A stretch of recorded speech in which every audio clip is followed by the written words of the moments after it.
சுவிட்சர்லாண்டில் ஜூலை மாதம் முதல் புதிய விதிமுறைகள் சட்டங்கள் வருகின்றன. அதை பற்றியான முக்கிய விடம் தான் இங்கே பார்க்க போகிறோம்.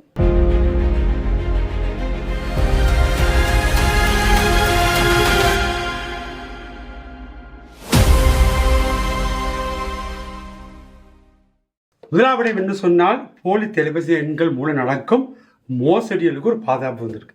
அது என்னவான்னு சொன்னால், நீங்கள் பார்த்துருப்பீங்க, நாங்கள் போலீஸ்லேருந்து காய்க்கிறோம், நாங்கள் வங்கியிலேருந்து காய்க்கிறோம், நாங்கள் சுவிஸ் போஸ்ட்லேருந்து காய்க்கிறோம், இப்படியான விடயங்கள் இங்கே நடக்கின்றன. உங்களுக்கு பல வீடியோக்களை போட்டிருக்கிறோம். டெலிஃபோனில் வேறு மோசடிகளை கட்டுப்படுத்துவதற்காக புதிய முறையில் கொண்டு வராங்க. என்ன சொன்னால், இப்போ நீங்கள் கூடுதலாக வந்து வெளிநாட்டில் இருந்தால் சுவிஸ் டெலிஃபோன் நம்பரை போட்டு இங்கே உள்ளவருக்கு அடித்து நாங்கள் போலீஸ்லேருந்து காய்க்கிறோம் அப்படியே விடயங்களை கட்டுப்படுத்துறதுக்கு இப்போ என்ன சொன்னால், இப்போ சுவிஸ்காம் வந்து அதில் பார்க்கும். சுவிஸ்காம் ஏதோ ஒரு கம்பெனியில் வந்து வெளிநாட்டிலேருந்து இந்த டெலிஃபோன் வந்து அவர் பார்ப்பார்கள். இது வெளிநாட்டில் வரும் டெலிஃபோன் கோல்கள், அதை வந்து ஒன்று தடை செய்வார்கள். இல்லைன்னு சொன்னால் இது இன்ன இடத்துலேருந்து வருகிற கோல் உங்களுக்கு வந்து ஒரு டெலிஃபோனில் விடும். இப்படியான விதிமுறைகளை இங்கே கொண்டு வரார்கள். மற்றது முக்கியமான விடயம் என்னன்னு சொன்னா, கனவிதமான கால் சென்டர்கள் வந்து இப்போ காலகட்டத்தில் வந்து வெளிநாட்டில் கம்பெனிகளை வைத்துக்கொண்டு அங்கிருந்து சுவிஸ் நம்பரில் இருந்து உள்நாட்டுக்கு கால் பண்ணுவார்கள். அந்த நம்பர்கள் கூட வெளிநாட்டிலிருந்து நம்பர் வருவா இருந்தால், அது சுவிஸ் நம்பர் உங்களுக்கு டிஸ்பிளேல காட்டுது, ஆனால் வெளிநாட்டிலேருந்து தான் கால் வருதுன்னு சொன்னால் ஒன்று அது வந்து ஃப்ராட்னு சொன்னால் டிரெக்டாக பிளாக் பண்ணப்படும். அதே நேரத்தில் வந்து இது வந்து ஒரு ஒஃபிஷியல் கால்ன்னு சொன்னால் உங்களுக்கு காட்டும் இது சுவிஸ் நம்பர்லேருந்து அடித்தாலும் வெளிநாட்டிலேருந்து தான் வருது. அப்போ நீங்கள் வந்து நிர்மாணிக்கலாம் இந்த காலை நீங்கள் அட்டென்ட் பண்ண போகிறீங்களா இல்லையான்றது.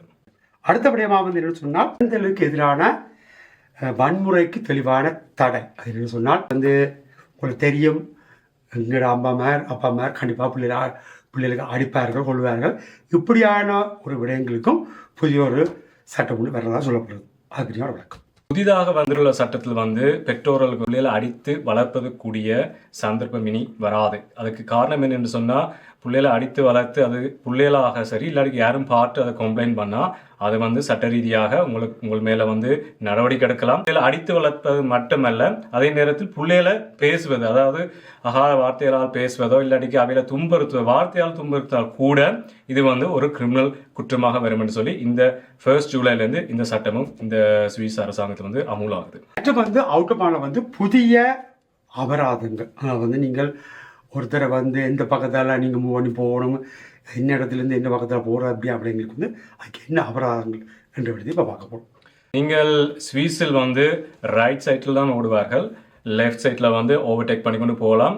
ஹைவேல அவுட் ஆஃப் ஆன் விதியில் நீங்கள் போய்க்க வந்து லெஃப்ட் சைடில் நீங்கள் வந்து நார்மலாக ஓவர்டேக் பண்ணிக்கொண்டு போகலாம்.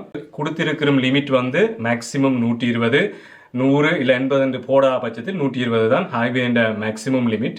அதை வந்து நீங்கள் லெஃப்ட் சைடில் நார்மலாக வந்து நீங்கள் ஓவர்டேக் பண்ணிக்கொண்டு போகலாம். ஆனால் சில நேரங்கள் வந்து ரைட் சைட்லேயும் வந்து ஓவர்டேக் பண்ணி கொண்டு போவார்கள். அப்படி ரைட் சைட்டில் ஓவர்டேக் பண்ணி கொண்டு போனால் உங்களை பிடித்தார்கள்னு சொன்னால் உங்களுக்கு முதலாவது ஃபைனும் அடித்து லைசன்ஸை பறித்து நேரத்தில் வந்து உங்களுக்கு ஸ்டாஃப் ரெஜிஸ்டர்லேயும் வந்து ஒரு பதிவை உள்ளுக்குள்ள போடலாம். இப்போ புதுசாக வரும் சட்டத்தில் என்ன மாற்றம் வருதுன்னு சொன்னால், ரைட் சைட்டில் நீங்கள் ஓவர்டேக் பண்ணினா எனி ஸ்டாஃப் ரெஜிஸ்டரில் வந்து உங்களுக்கு பதிவு வராது. 200 ஃப்ராங்க் வந்து ஃபைன் அடிப்பாங்க. மற்றும் விதமான இது இல்லை. அதுக்கு மெயின் காரணம் என்னென்னு சொன்னால், நீங்கள் இப்போ ஒரு டிராஃபிக் இருக்குது, அதால் நீங்கள் வந்து ரைட் சைடில் போய் ஓவர்டேக் பண்ணி அந்த இதால் டிராஃபிக்கை வந்து நீங்கள் குறைப்படுத்துறீங்கன்னு சொன்னால் இதால் ஒரு பிரச்சனையும் இல்லை. மற்றபடி சேஃப்டி ரொம்ப முக்கியம். நீங்கள் எந்த பக்கம் போனாலும் ஏன்னு சொன்னால், நாங்கள் எப்பயும் லெஃப்ட் சைடில் ஓவர்டேக் பண்ணுறாலும் நீங்கள் திடீர்னு ரைட் சைடில் ஓவர்டேக் பண்ணிக்க இதால் வர விபத்துகளும் கூடலாம். அதையும் வந்து கவனத்துக்கு எடுத்துக்கொள்ளணும். முக்கியமான விடயம், இந்த சட்டம் மாறுறது வந்து நன்மைக்குத்தான், ஆனால் இதில் எப்பயும் தொடர்ந்து கவனமாக இருந்து கொள்ளணும்.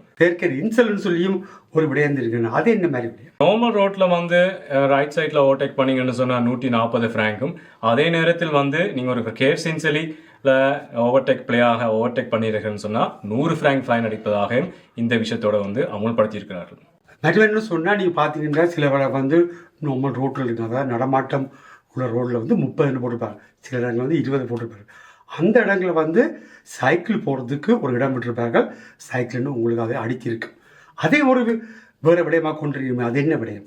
சைக்கிள் போகிற பாதை வந்து டேஞ்சரஸாக இருக்கும் பட்சத்தில் வந்து அந்த இடத்தில் வந்து சிவப்பாக இனி புதிதாக மார்க் பண்ண போறார்கள். ஏண்டா உங்களுக்கு ஒரு எச்சரிக்கைக்கு இந்த இடத்தில் சைக்கிள் வரலாம் என்று சொன்னால் ஒரு சிக்னலாக இருக்கலாம். அந்த சிக்னலில் வந்து சில நேரங்களில் பின்னால் சைக்கிள் வந்து தெரியாமல் போகிற பட்சத்தில் அதில் ஆக்சிடென்ட்கள் கூட வார ஏரியாக்களில் வந்து இனி வருங்காலத்தில் வந்து இந்த சைக்கிள் பாதையில் ரெட்டாக மார்க் பண்ணி வச்சிருப்பார்கள் ரிஸ்கான சைக்கிள் பாதைகளுக்கு. சுவிட்சர்லாந்து, வெளிநாட்டுக்கு, ஜெர்மன், பிரான்ஸ் இப்படியான நாடுகளுக்கு இப்படி 2.5 டன் எடை உள்ள வாகனங்கள் ஓட்டுவர்களுக்கும் புதிய நடைமுறை வந்திருக்கு. அதை பற்றி அவர்களுக்கு இங்கே பார்க்கலாம். லாஸ்ட் வாகன் டிரைவர்களுக்கு என்ன சட்டங்கள் இருக்கிறதோ அதே சட்டத்துக்குள்ள தான் 2 டன்னுக்கு மேலதிகமான வாகனத்தை பாவித்தால் அதே சட்டத்துக்குள்ள வருது. அதாவது முக்கியமாக நீங்க வந்து அந்த இன்டெலிஜென்ட் கார்ஷிப் வந்து முன்னுக்கு டிஸ்பிளேல வந்து போட்டிருக்கணும்.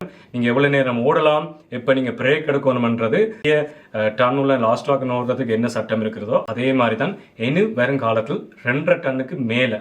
முக்கியமான விடயம் என்னன்னு சொன்னா, இப்ப நீங்க சுவிஸ்ல இருந்து வெளிநாடுகளுக்கு இப்ப லாங் ட்ரிப் போறேன்னு சொன்னா அதே சிஸ்டத்தை தான் நீங்க வந்து ஃபாலோ பண்ணணும். இந்த கார்லயும் அந்த விஷயத்தை வந்து நீங்க பொருத்தி வச்சிருக்கணும். இல்லாட்டிக்கு அதுக்குரிய ஃபைன், நீங்க லாஸ்ட் வாகன் எப்படி ஓடினா ஃபைன் வருமோ அதே மாதிரி தான் இந்த ஃபைன் கிடைக்கும். இதே போல இந்த மருத்துவ காப்பீடு, அதாவது கிரணம் காசிலும் வந்து பல மாற்றங்கள் வருகின்றன.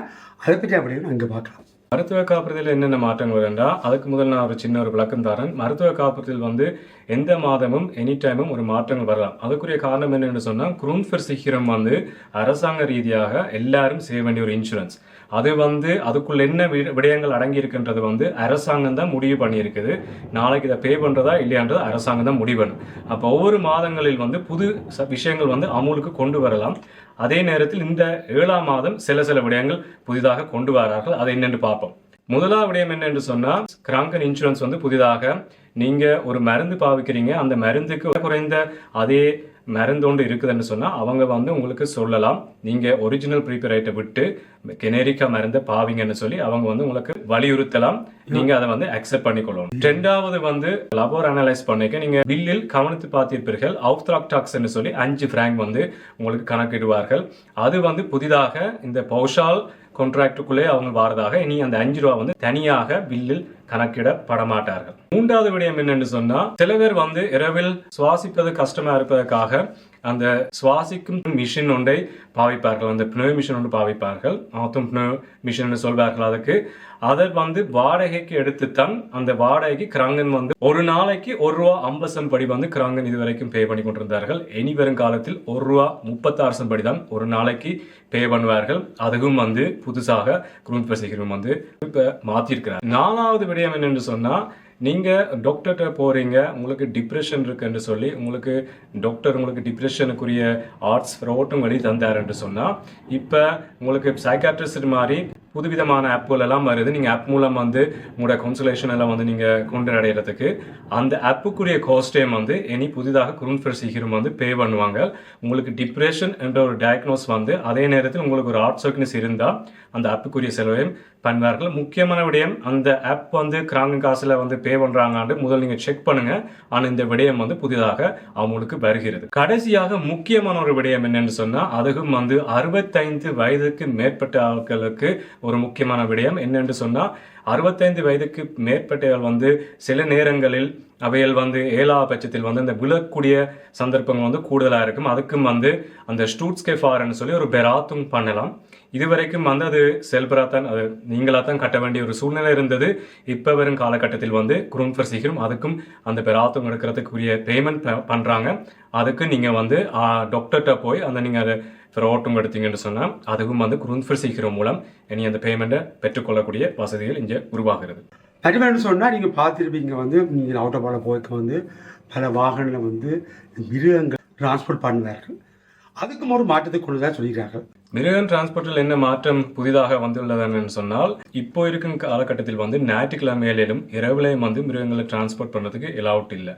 இப்போ ஜூலையில இருந்து இரவுலையும் அதே நேரத்தில் ஞாயிற்றுக்கிழமையிலும் மிருகங்களை டிரான்ஸ்போர்ட் பண்ணுறதுக்கு அலவுட் கொடுத்துருக்குறாங்க. காரணம் என்ன என்று சொன்னால், இதால் வந்து டிராஃபிக் குறைஞ்ச நேரங்களில் மிருகங்களை டிரான்ஸ்போர்ட் பண்ணிக்க டிராஃபிக் மிதால வந்து குறையடையும், மிருகங்களுக்கு மிதால வந்து ஒரு நன்மை அடையும். அதே நேரத்தில் இரவில் வந்து டிரான்ஸ்போர்ட் பண்ற டைம்ல வந்து டெம்பரேச்சரும் வந்து கொஞ்சம் கூலா இருக்கும் டேயை விட. அப்போ அதால வந்து மிருகங்களுக்கு வந்து கம்ஃபர்டபுளா இருக்கும் டிரான்ஸ்போர்ட் பண்ணிக்க. பார்த்தீங்கன்னா உறவுகளே, என்ன சொன்னால் மனிதருக்கு மட்டும் இல்லை மிருகங்களுக்கும் அவர்கள் நல்ல பாதுகாப்பு கொடுக்குறார்கள், நல்ல விதமான விடயங்களை செய்கிறார்கள். ஆனால் எங்கள் நாட்டில் பார்த்தீங்கன்னா ரோட்டில் நாய், ரோட்டில் மிருகங்களை விடுறோம். ஆனால் இங்கே வந்து நீங்கள் டிரான்ஸ்போர்ட் பண்ணவே கூட எந்த டைமுக்கு பண்ணணும், எந்த நேரத்தில் பண்ணணும், அதுக்கு என்ன சுவாத்தியமான முறைகளை பின்பற்றுறார்கள். இந்த விடயம் ஜூலை 5 வந்து நான் பார்த்ததில் வந்து பல விடயங்கள் நல்ல விடயங்களாக இருக்கின்றன. இதை பற்றியான உங்களோட கமெண்ட் என்ன, அதை நீங்கள் கீழே எங்களுக்கு போடுங்க. வேறு விடயங்கள் தெரிய வேணும்னு சொன்னால் நீங்கள் எங்களை வந்து கமெண்ட் பண்ணுங்கள்.